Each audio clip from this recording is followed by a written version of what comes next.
I'm Amanda Thibodeau, but more often than not, I'm called Farmer Amanda. In 2005, I got a degree in communications and philosophy, the perfect prerequisites to be a farmer. I used to joke that this made me uniquely qualified to talk about big ideas. Little did I know, one day I'd be giving a TED Talk. So I'm here to present to you my big idea, which is how loving food can change the world. It sounds simple, but I really believe this to be true, and it's informed by my experience. So I'd love to tell you my story about where I've come from and why I believe this so strongly. I grew up in Houston, Texas, one of the most air-conditioned cities in the world. 98 degrees and really high humidity make it pretty similar to being in someone's mouth. I make this distinction because it lets you know that I was almost never outside. Growing up in the 80s and 90s, I spent a lot of time growing up with the internet, watching TV. Zach Morris and Beefaroni were good friends of mine. But I didn't know where my food came from. And not surprisingly, I was a sick kid and a picky eater. So it took me almost 20 years to realize that the habits of my youth weren't working for me. And I'm sharing my story with you in hopes that it might not take you 20 years to get there. So let's fast forward. I had just gotten out of college. I moved to Portland, Oregon, every liberal young person's dream. And one of the first things I did was to join a CSA. CSA stands for Community Supported Agriculture. It's a model where you sign up to be a member of a farm, and in response you get a box of farm fresh veggies every week during the growing season.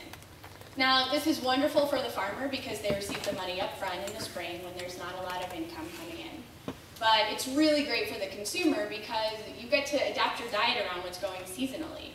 And because you've already bought the food, you're a lot more likely to eat it than let it, rot in your fridge. So after joining the farm share, I ended up getting a job in healthcare, working for a prevention-minded pediatrician and a naturopath. Both of these physicians believed so strongly that diet was the basis of good health and the basis of preventive medicine. Now, I'll spare you the details of my mid-20s crisis, but I'll share with you the outcome. Basically, I couldn't sit behind a desk anymore. I needed to take a more active role in my beliefs. Sure, it was great to receive food, but I wanted to know what it was like to grow it. So I started thinking about what I wanted to do, and I was really interested in healthcare. So I thought, okay, I'll go back to school, I'll get my master's in public health.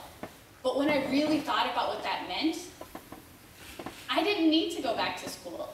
I needed to learn how to grow my own food. Food was the best medicine. So I ended up pursuing an internship in organic farming, which led me right down the road from here in Nevada City, California. I got an internship with a group called the Living Lands Agrarian Network. And at that time, the internship program consisted of rotating between several different farms in the network.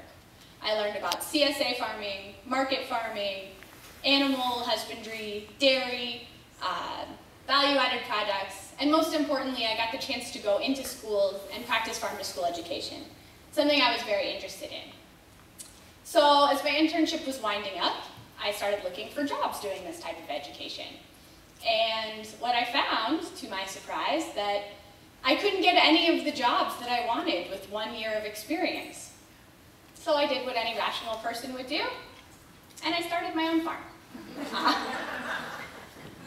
In retrospect, when I look back on this, it's totally ridiculous, but you have to understand, at the time, I had been working so hard and I was surrounded by people who were following their own passions to grow food. They had taught me the value of hard work and what it's like to put a seed in the soil and then eat the vegetable that comes out of it. So while I may have only had 1 year of experience, together we had over 20, and they were excited about expanding this knowledge into our community. So I presented a proposal to start an educational farm and called it the Food Love Project. Before I knew it, we were breaking ground with a horse. That's a far cry from sitting behind a computer, my friends. So we were breaking ground on a horse and with a horse plow, and the cover crop was in the ground. Needless to say, I was terrified, excited, and in way, way over my head. So I took a deep breath and decided to become Farmer Amanda, who's here today. At this time, I wrote in my journal, "Your passion is what qualifies you."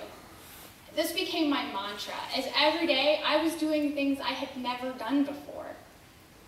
Luckily, there were people around me who had experience doing this sort of thing, so I could ask them for advice. I committed to the Food Love Project without knowing what it could or would become. Now, in the first year of the program,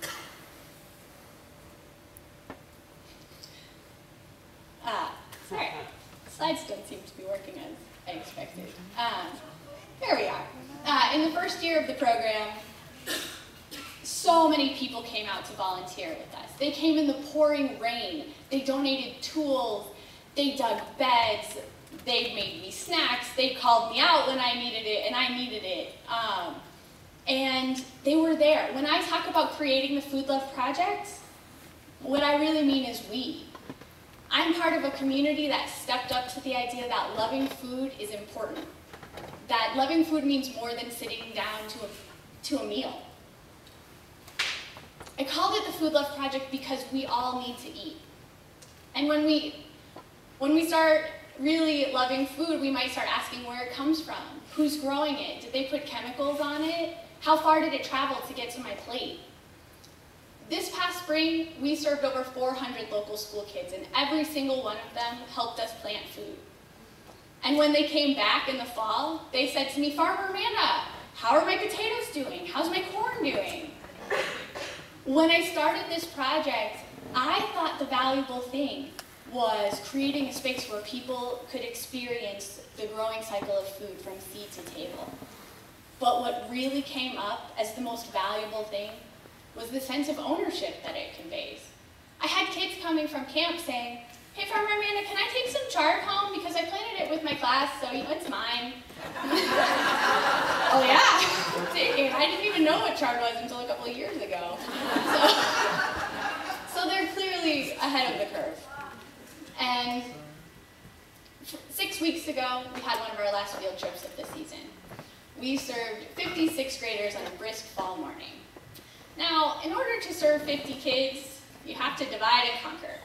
So we divided them into 5 groups, and we had 5 different stations that we did. We harvested carrots, we did garden destruction, which is pulling out all the squash, they love that. We did bug exploration and identification. We did building of compost piles, and last but not least, taste testing, which is always everybody's favorite. So one of the things that we were doing in the compost pile station was they were digging a trench that was going to be the future worm bin on the floor of a greenhouse that we're building. And at the end of the field trip, I said to them what I say at the end of every field trip, which goes, "Thank you so much for coming to the Food Love Project today. I'm really excited about the amount of work you did, and I really appreciate you guys taking the time to spend some time with us today. Now, since you've all been here before and you know the rules, I'd like to invite you to come back whenever you want. This is a public space. Even if I'm not here, you're welcome at any time. This fence is to keep deer out. All I ask is that you shut the gate behind you." And after I gave my spiel, this kid David came up to me.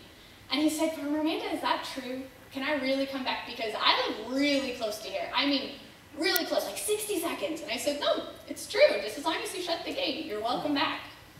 And he said, "Okay, great, because I'm going to come back this evening, and I'm going to dig that worm bin."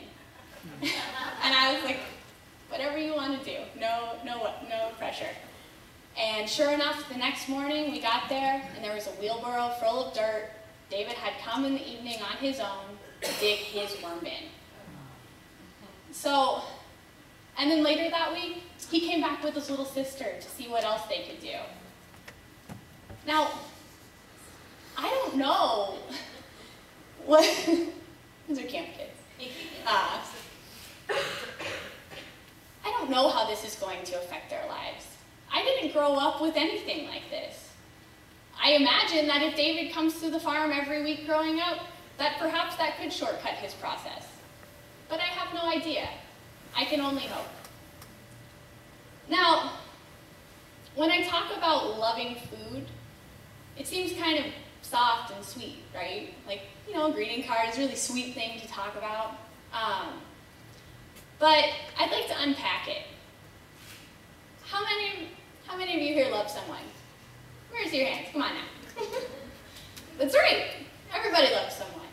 It's not always soft and sweet, is it? No, it's not.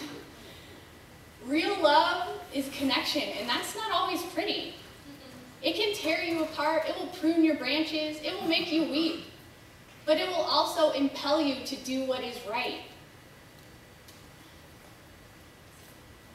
Real love gives you the capacity to experience joy and also hurt. But when we talk about loving food, it's so important that we think about it as more than just, oh, this is a tomato. Now, when I talk about loving food, what I really mean is this is a revolutionary act. It has the capacity to change how we feel about ourselves, each other, and the world around us.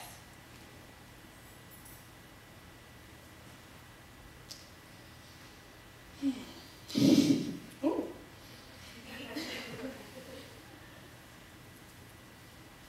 Specifically, I'm talking about diet, access, agriculture, and consciousness.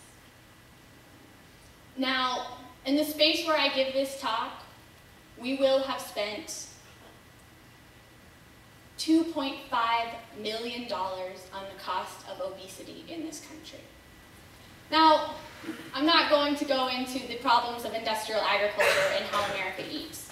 There's a wonderful TED Talk by Jamie Oliver about it that you all can check out. It's amazing. But the gist of the problem is this: we're sick from eating processed foods. Loving food bridges the gap for people to be able to have a chance to live a healthier lifestyle. When you love food, you want to live healthier. You want to live healthier for your family. When you have that connection, it's important. Worldwide, 43 million children under the age of 5 are obese. 1.5 billion adults are obese or overweight. Obesity is preventable with education and access. Every week at the farm, I have kids saying to me, "Farmer Amanda, can I bring these turnips home? Because that was really good, and I really think my mom should try them because that was great." And of course, the answer is yes. So, the edible schoolyard validates what we all know intuitively. Children who grow their own food are more likely to eat it. It's been said that David's generation is the first to have a lower life expectancy than their parents. If we can create a connection with these kids to where their food comes from, and show them that preparation of this food is a lost art that can connect us all, then we have a chance to reverse this trend. Now, when I speak of loving food, access is a word that's so important to me. Because by the time I finish this talk, 270 people will have died of starvation. It's hard for me to say that we should all love food when for so many people, having access to any food is better than none. But I'm going to say it anyway. If we really love food and we teach our youth to do the same, we would not allow this to happen. I'll repeat it because I think it's that important. If we really love food, we will work tirelessly to see that everyone has access to it, whether it's a direct access issue like starvation or an indirect access issue like food deserts in low-income neighborhoods. A way that we're working on this locally is this garden cart program we're doing. So at local schools, we have these garden carts, and the garden carts are a place where people can buy fresh produce by donation. So I'm a farm partner for one of them, but they're also a place where people in the neighborhood can drop off excess farm or excess produce that they have produced, and the school garden can put in theirs. So it's by donation. And it's an access point at somewhere where people go every day. Imagine if all schools were access points. Imagine if all hospitals were, all convenience stores. We have the power to change this access issue. We just need to look at it from a place of love. Now, agriculture is a huge word. I could spend 10 TED Talks on agriculture.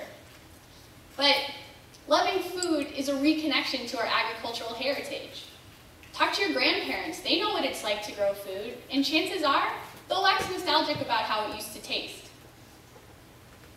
The average age of the farmer in America is 57 years old.